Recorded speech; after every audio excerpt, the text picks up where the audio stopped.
Stop customizing your sports jerseys. I'll tell you guys why in a minute, but first, cue the bumper. Hey, who's got it better than us?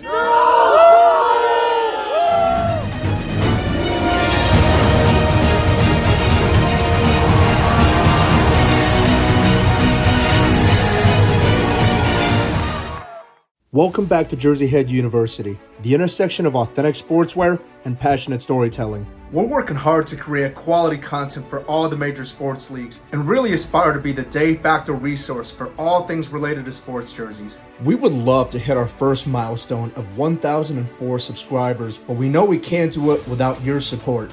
Consider supporting our channel by running the triple option, subscribing, liking, and commenting on today's video. So I was doing some Black Friday shopping recently, and every sports apparel store I walked past had advertisements on customizing your jersey. Some of them even had machines already in the shop, ready for the work. So I thought to myself, if I'm a sports fan looking to get my very first jersey, or someone who's been collecting for a while, would I get a jersey customized? And the short answer is, no I wouldn't. In this video, I'm gonna give 3 reasons on why I think that you should not customize your sports jersey. If you want to see a video on why you should customize your sports jersey, let me know down in the comments. If you want to tell me how your day's going, let me know down in the comments. Hell, if you guys want to debate which sports movie had the saddest ending, let me know in the comments. Stick to the end of the video, guys, because I'm going to show you 3 jerseys and compare what are the differences between a team issue jersey, a regular retail jersey, and a customized jersey. In this video, we'll be showcasing jerseys from the NFL, but really, these principles apply to any jersey for any sports league. And with all that out of the way, let's get started. Reason number 1 for not getting a customized jersey. It is very, very expensive. So before COVID, you could go to a pretty reputable lettering company and get your jersey customized for around $50 to $65. The problem is though, after the pandemic, everything went up in price. Those same lettering companies are now charging upwards of $100. I was at a card show last year and some guy was telling me that he could get a pro grade customization done for $20. I'm telling you guys, that is complete and utter hogwash. If you're paying that little for customization, there's a very good chance that the work could be done overseas and the quality is going to be very, very poor. So instead, just buy yourself a jersey that's got a name and number already on there, especially if you're looking on the secondary market. The prices for a blank versus a jersey that's already got a name and number is not going to be that far apart. And if you absolutely want to customize your jersey, I would recommend getting something that's at least got a number on there. That way, you only have to put a name on there, and that's going to cost a lot less. Here's a good example. I found this Cleveland Brown Vapor Fuse authentic jersey on eBay for less than $100. Why is that? Well, it's because the buyer customized it with his own name or nickname, I suppose. If I wanted to get this jersey customized, all I would have to do is take the name off, put another name on there, and boom, just saved a good amount of money. Reason number 2, inaccurate details. One thing that's important to note is that companies like Nike and Fanatics typically source a lot of their work to subcontractors. That means the work is not done in-house, but instead is done by a third party. And I'll be completely honest, guys, those third-party companies do not have the best reputation. Things like having the wrong font, the wrong material, or even the wrong color is more common than you think. And we're not talking small things like a slightly wrong shade of navy blue. No, we're talking about the completely wrong color. There's also the issue of kiss cut versus stacked twill numbers. Since the 2000s, a lot of teams have gone to a reverse kiss cut style. And instead of having multiple layers of twill, the edge colors are typically overlaid on top of the primary color. Problem is though, even though a lot of teams wear kiss cut numbers now, the customizers will still use traditional stacked twill. On one hand, it does give the jersey some added weight, but it is not going to be accurate. And also, speaking of inaccuracies, a lot of teams nowadays use stretch twill, which has a small amount of elasticity to it. Compare that with customized jerseys, which are almost always done with traditional tackle twill that has no elasticity.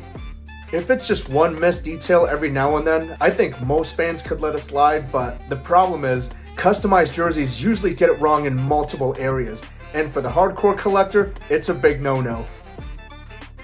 And reason number 3, poor workmanship.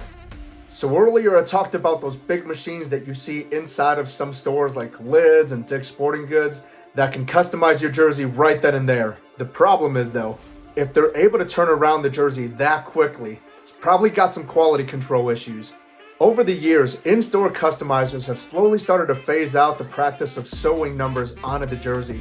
So instead, they heat press it on, and that's it. Take a look at this Michael Jordan custom jersey. On the outside, the numbers look pretty good, and you can even see some fake stitches along the letters. If you flip that jersey inside out though, you're not going to see any stitches go through the backside of the fabric. And the same goes for the numbers. You see the fake stitches on this side, but if you turn it over, there's nothing. That's a big no-no for me. If you put that thing in the washer a couple times on the wrong setting, you might have numbers that start to peel off. And sometimes what could also happen is they don't glue the numbers on top of each other properly, or they just do a really bad job. And this thing becomes really wrinkly after a couple washes. And if you want to take that number off and get it re-customized, you're going to be paying upwards of $40 or $50 just to get that jersey stripped. Or you can take a seam ripper and remove the number yourself. But I've done it before, guys. It takes quite a while and it is not a fun process. Especially if each individual layer is stitched through the fabric body and you have to remove each layer by itself. Alright, those are the 3 reasons. Now let's do a side-by-side comparison. Alright guys, here we go. First up, we've got the team issue jersey. This is the exact jersey worn by the players. As you can tell, the numbers are kiss cut in that you've got a white layer, which is the primary, and there's an orange layer that overlays it, instead of having a white layer on top of an orange layer. There's a lot of attention to detail that goes into team issue jerseys. These are typically handmade and are not mass produced. And most teams, especially in the NFL, have stretch 12 numbers, which means that these numbers will stretch with the main body of the fabric and has some elasticity to it. The nameplate is usually cropped and it goes to the length of the player name. So for example, if this was a longer name, the nameplate would also be longer. And last but not least, because these are made for the players, you rarely, if ever, see incorrect fonts for any of the numbers. And there we go, guys. That's the team issue jersey. Up next, we've got a standard, non-custom elite jersey.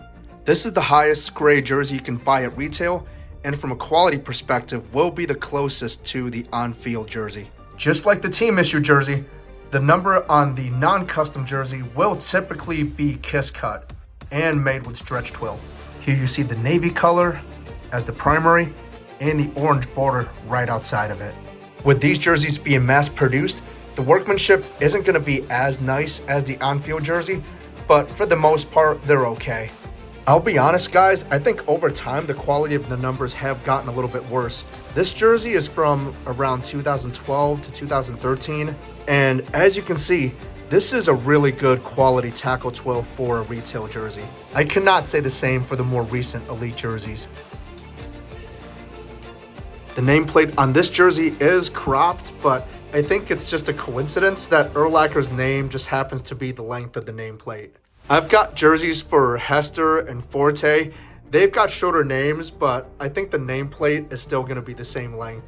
And here's my biggest gripe. Because this is not a team issue jersey, sometimes the manufacturer does get some of the details wrong. A lot of teams have different fonts for the front and the back numbers, but sometimes the companies get lazy and use the same font for the front and the back. Overall, this isn't bad. You do have to deal with incorrect fonts on occasion, and the twill quality isn't always going to be perfect, but on the whole, I can't complain too much. And finally, we've got the Vapor Untouchable Elite Authentic Jersey. This is the 2nd generation Elite jersey, and you'll notice that the sleeves are much more fitted. Unlike the previous 2 jerseys, this one is a customized jersey. The first thing you notice is that unlike the other jerseys, this one is stacked twill. So instead of one layer with a border sewn over it, this one actually has 2 layers, and you see the navy as the base layer with the white layer sewn on top of it. And it's the same thing with the main body number. You got one layer sewn over the other one. The workmanship on this one actually isn't bad, but it isn't entirely accurate because it's using stack twill instead of kiss cut. And here in the back, we see that the name is not cropped. You've got Hallis, which is only a 5-letter name, and you've got all this fabric on the side. I'm almost tempted to take this off, move all the letters over here, and then just use the extra length for something else because this fabric is really hard to come by. Outside of the style of stitching, the number font is also a complete crapshoot. Sometimes you might get something that's correct, but you could easily get something that's done with the wrong font. I think they actually did an okay job with the customization, but I feel like this is more of the exception than the norm. And there we go, guys. Those are 3 reasons why you should not customize your jersey. Let's do a quick recap. Reason number 1, it's too expensive.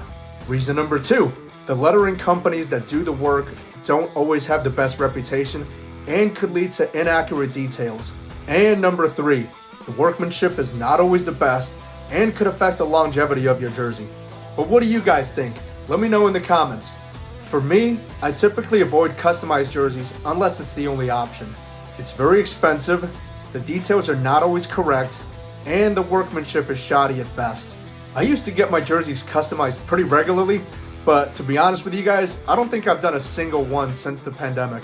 With my collecting goals, it just doesn't make a whole lot of sense. I am just too much of a stickler on details and do not want to risk someone messing up my jersey. But that'll do it for this episode, guys. Be sure to subscribe, like, comment, and turn on notifications for all the latest updates. Alright, we'll catch you in the next one.